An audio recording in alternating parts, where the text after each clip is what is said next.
Okay, now the story of Beyond Good and Evil HD starts off with Jade and Paige. Jade being a human, Paige being a human pig thing, who is also the uncle of Jade.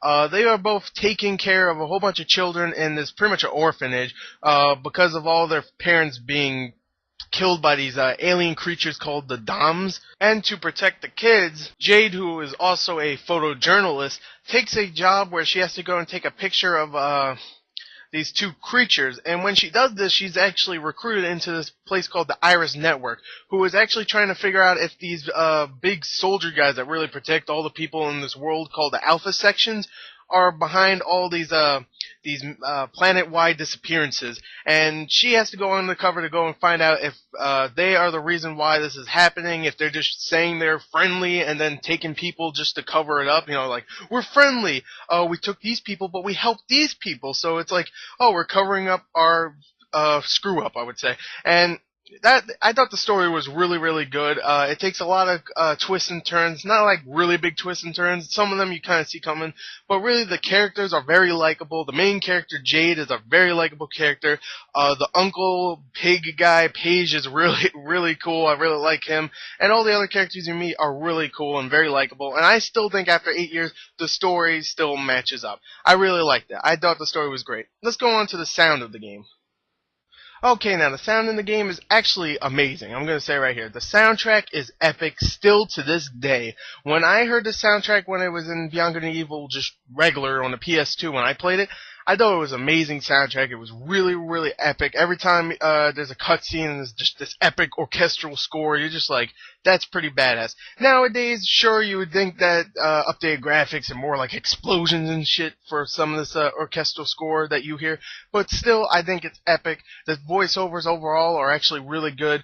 Some of them are a little bad here and there, like mostly just the characters you hear on the street while you're walking around and stuff, or just maybe some of the enemies you hear.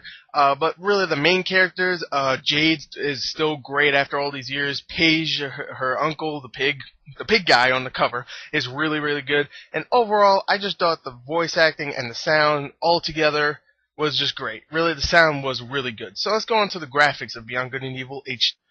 Okay, now the graphics for the game, I'm just going to say it right here.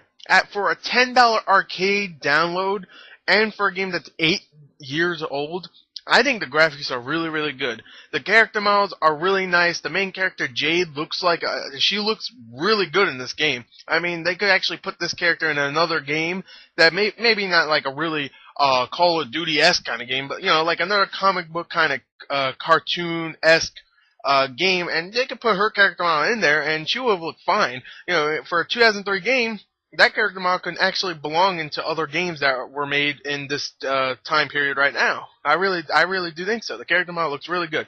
All the other character models look really, really nice, but not as good as the main character. I really do think the main character looks really, really good in this game. All the other character models look nice, except maybe some of the side characters, which I mean side characters, I mean like characters that'll just walk around in the environment when you're walking around. They don't look that great, but hell, they're not supposed to really look all that great. And some of the environments do look a little bland, but some of them look really, really cool. I would actually say the water effects look really, really nice. I would say that right there. And some of the effects look really, really good still after all these years. I'm just going to say right here, I thought the graphics were really good. So let's go on to the gameplay of the game. Okay, now the gameplay in Beyond Good and Evil HD, I'm going to say right here, I'm going to say it just like I did in graphics. After all of these years, this game is still good. I mean, really, really good with gameplay. I mean, I would say great.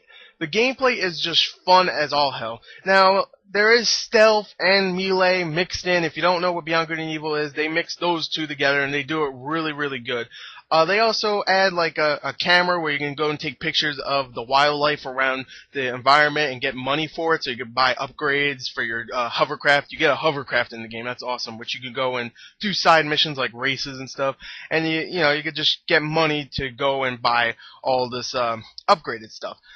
So that's really cool. I just want to talk about that photography thing first. You also, of course, the stealth and melee is just really, really good. The stealth, I would say, is probably the weakest thing out of all of them, because it is just you hide behind something, wait until the guy turns around and goes and attacks them, and pretty much, or just sneak by them if you really want. But I just go and attack them, or I just throw something at their backs, which is their weak point, and just go up and say, "Hey, what's up?" Bang, you're dead. How you like that? So anyway, the stealth is really good, just kind of simple. That's why I'd say it's the weakest thing of the game.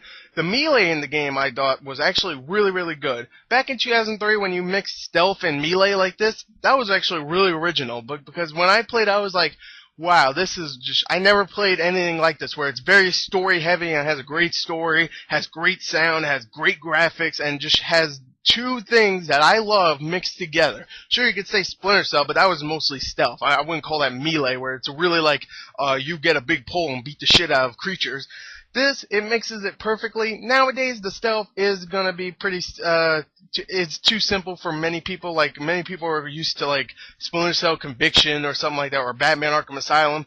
But I still think the stealth is really good, and the melee is a lot of fun. It reminded me a lot of Enslaved Odyssey to the West melee, if you played that game, where it's just, you have a pole, you beat up an enemy, you have a dodge button, you also have a ranged attack, just like Enslaved, where you have a ranged one, you use your camera and just, like, attack someone with this big disc thing or something like that. And it's a lot of fun. It really is. And you also have your partner to go with that. Like, in the game you'll have two partners really, and they both have their different advantages. Like, one will have jet boots, one will have like a ram attack, and you go and explore these environments and go backtrack to go get like extra stuff to raise your health or raise like get more health items and stuff, and that's really cool. There's a lot of replay value here. You get a whole bunch of mini games you can play, a bunch of races you can play, and just, I thought the game was a hell of a lot of fun. Don't expect this to be a big sandbox game though, because the world isn't that huge, but expect it to be a very good story with very likable characters, the sound being great, the graphics being really good to this date, and the gameplay still being good. I thought the game was great. I love Beyond Good and Evil HD. Check the written review for the, check the description for the written review and my score.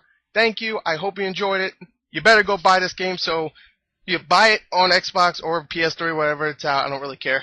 Buy it because that means we might get Beyond Good and Evil 2. Hopefully. So anyway, thank you and goodbye.